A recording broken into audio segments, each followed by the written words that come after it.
우리 감리교회는 해마다 6월 둘째 주일을 환경 선교 주일로 지키고 있습니다. 캐나다 산불은 지금도 계속되고 있고 더 확산되고 있습니다. 문제는 기후 변화입니다. 더 심각한 문제는 속수무책이라는 겁니다. 이 기후 위기에 대해서 한쪽에서는 낙관론을 가지고 강 건너 불 보듯 하면서 우리랑 상관없으니까 또 좋아질 거야 이렇게 생각하는 분도 계시고, 또 어떤 분들은 비관론으로 이거 너무 늦은 거 아닌가 자포자기하는 분들도 있습니다. 하지만 저는 이 기후 위기의 문제에 대해서 우리가 비관하거나 낙관할 것이 아니라 스피노자가 얘기한 것처럼 내일 지구가 멸망하더라도 오늘 나는 한 그루의 사과나무를 심겠다고 하는 현실론적인 입장을 가졌으면 좋겠다 생각합니다. 이 기후위기를 어떻게 해결해야 될지 사실 참으로 어려운 문제입니다. 저는 그 해법을 종말신앙에서 찾습니다. 성경이 말하는 종말신앙은 이 종말을 두려워하라는 것도 아니고 종말이 안 올 것처럼 이 땅에서 살아가라는 것도 아닙니다. 종말이 있다는 사실을 알고 마지막을 생각하며 지금 이 순간을 더 의미 있고 가치 있게 사는 삶을 우리에게 증거해 주고 있는 줄로 믿습니다. 이것을 개인의 삶에 적용해 볼 때 더 분명해집니다. 개인의 종말이 죽음인데요. 우리가 죽는 날이 언제인지는 알 수 없지만 우리도 반드시 인생을 마치는 날이 옵니다. 내가 죽을 수밖에 없는 존재란 사실을 생각하면서 오늘 나에게 주어진 삶을 더 의미 있고 가치 있게 살아갈 수 있는 지혜가 저와 여러분 가운데 있기를 주님으로 축원드립니다. 기후 위기에 대해서 예수님께서는 뭐라고 말씀하실까요? 성경에 아무리 찾아봐도 예수님께서 이 기후 위기에 대해서 하신 말씀은 없습니다. 하지만 우리가 읽은 이 마태복음에 나오는 바리새인과 사두개인과의 대화를 통해서 엿볼 수 있습니다. 바리새인과 사두개인들이 와서 예수님을 시험하여 하늘로서 오는 표적 보이기를 요청합니다. 여기서 표적이라는 단어는 징조라고 하고 사인이라고 합니다. 더 쉽게 말하면 이적과 기적이라고 합니다. 우리로 바꿔 말하면 예수님께 기후 위기를 해결할 수 있는 기적을 보여달라고 요청하는 겁니다.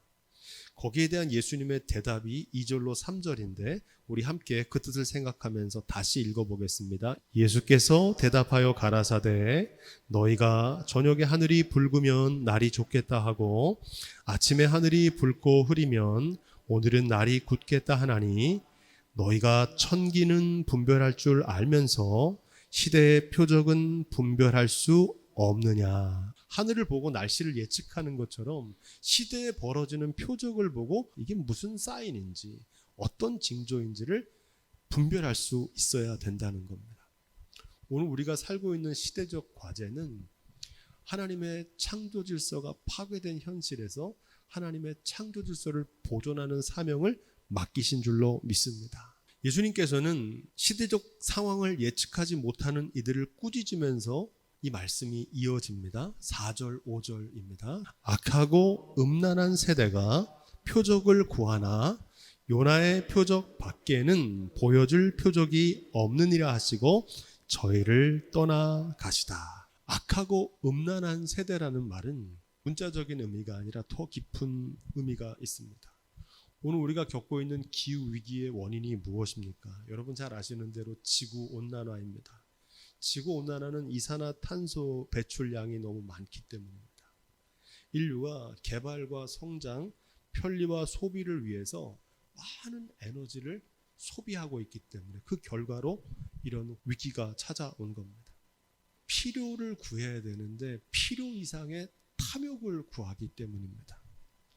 넘지 말아야 될 선이 있는데 나의 이기적인 욕심을 얻기 위해서는 넘지 말아야 될 선도 넘는 겁니다. 자신의 이기심을 위해서 개발과 파괴를 서슴지 않기 때문에 하나님이 창조하신 세상 만물이 고통 가운데 있게 된 겁니다. 욕심이 잉태한 즉 죄를 낳고 죄가 장성한 즉 사망에 이르는 것처럼 인류의 탐욕이 죄를 낳았고 그 죄로 인해서 결국 인류 모두가 사망에 놓이게 되는 위험에 놓이게 되었다는 겁니다. 그런 의미에서 오늘 인류는 악하고 음란한 세대입니다. 예수님께서는 이 악하고 음란한 세대에게 요나의 표적밖에는 보여줄 것이 없다고 말씀하십니다. 요나의 표적은 무엇입니까? 우리는 요나의 표적하면 어린 시절 교회에서 듣던 말씀대로 요나가 물고기 뱃속에서 3일 동안 있다가 다시 살아나온 그 표적만을 생각합니다. 하지만 예수님께서 말씀하신 이 요나의 표적은 그 표적이 아닙니다. 요나서를 잘 살펴보면 총 3가지 표적이 나오는데 그 첫 번째 표적은 큰 물고기 가운데 3일 만에 살아나오는 표적이고, 두 번째 표적은 이방인 느니웨가 멸망할 수밖에 없었는데 요나의 전도를 듣고 회개하는 사건입니다. 세 번째 표적은 박농쿨을 통해서 하나님의 은혜와 긍휼을 전하는 사건입니다. 오늘 예수님께서 말씀하신 요나의 표적은 두 번째 표적입니다. 그런 의미에서 우리 함께 요나서 3장 말씀을 다시 읽어보겠습니다. 여호와의 말씀이 두 번째 요나에게 임하니라.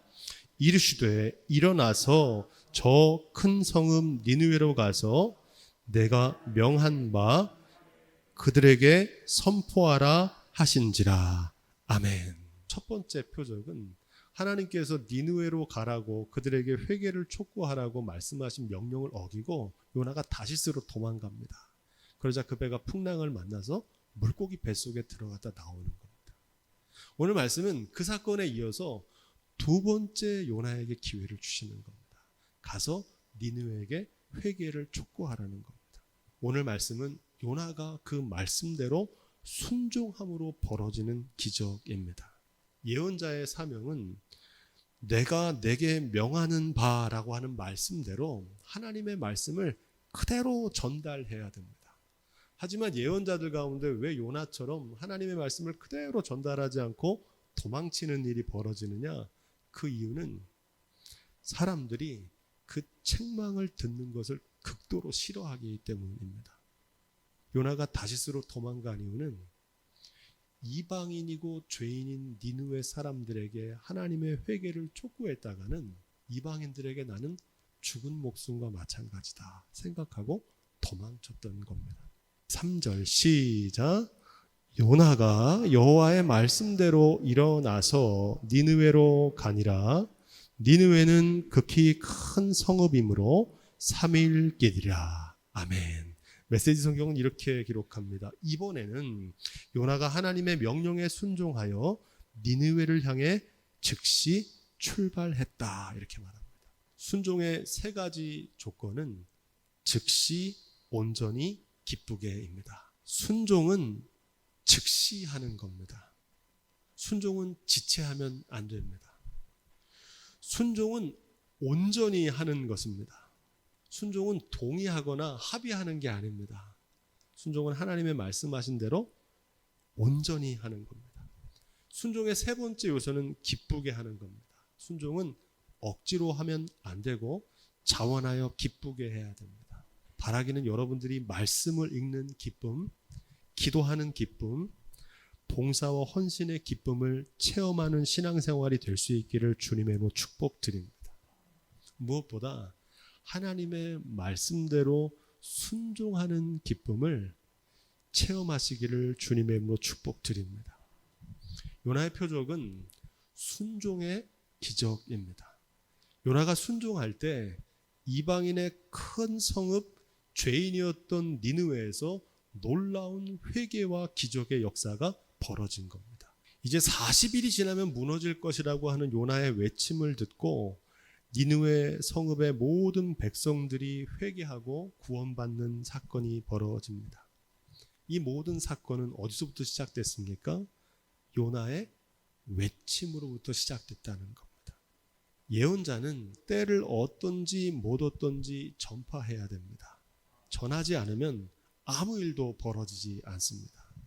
디모데후서 4장 2절로 5절은 이렇게 말합니다. 너는 말씀을 전파하라. 때를 얻든지 못 얻든지 항상 힘쓰라. 범사의 오래 참음과 가르침으로 경책하며 권하라. 때가 이르리니 사람이 바른 교훈을 받지 아니하며 귀가 가리워서 자기의 사욕을 쫓을 스승을 많이 두고 또 귀를 진리에서 돌이켜 허탄한 이야기를 쫓으리라. 그러나 너는 모든 일에 근신하여 고난을 받으며 전도인의 일을 하며 내 직무를 다하라. 전파하는 것은 우리의 몫이고 돌이키는 것은 당사자의 몫이고 회복시키시는 것은 하나님의 권한에 있는 줄로 믿습니다.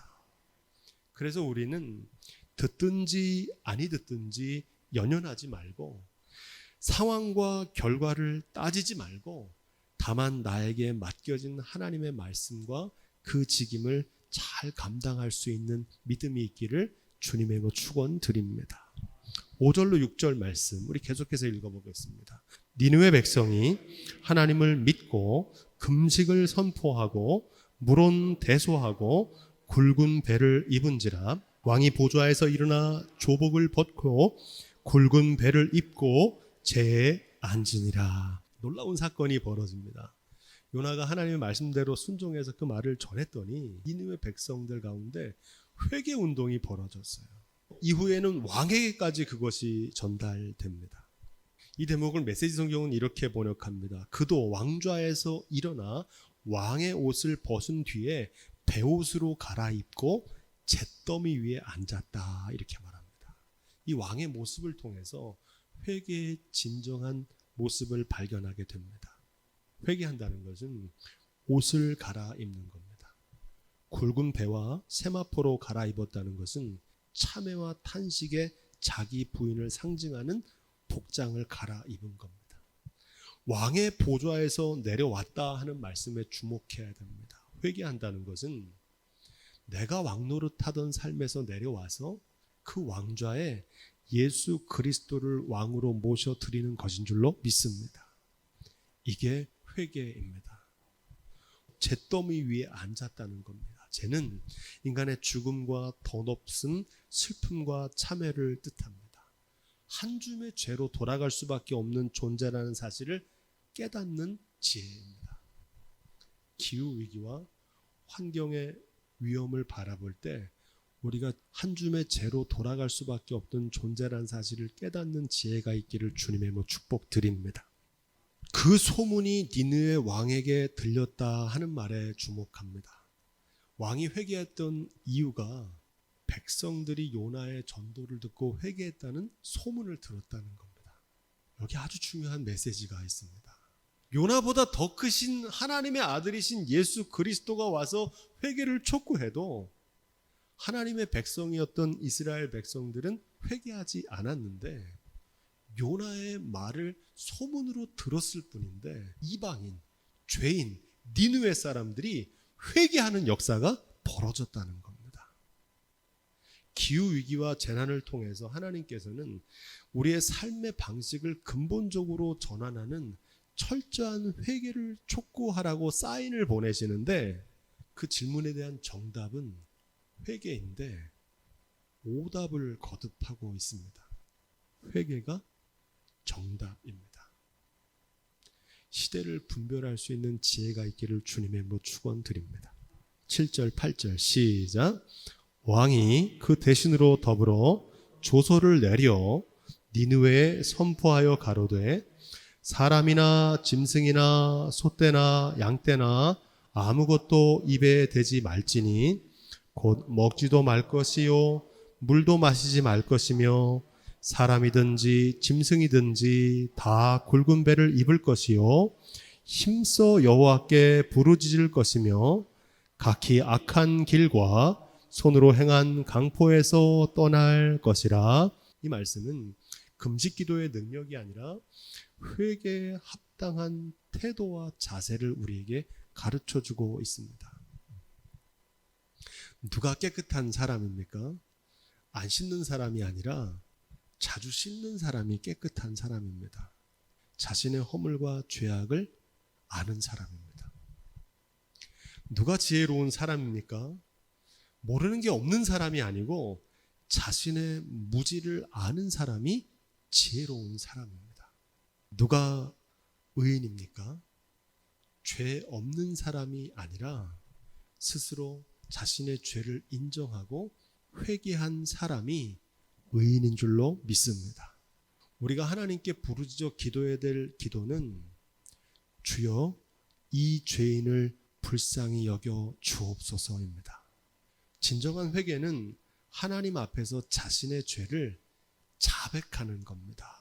요한일서 1장 8절로 10절은 이렇게 말합니다. 만일 우리가 죄 없다 하면 스스로 속이고 또 진리가 우리 속에 있지 아니할 것이요 만일 우리가 우리 죄를 자백하면 저는 미쁘시고 의로우사 우리 죄를 사하시며 모든 불의에서 우리를 깨끗게 하실 것이요.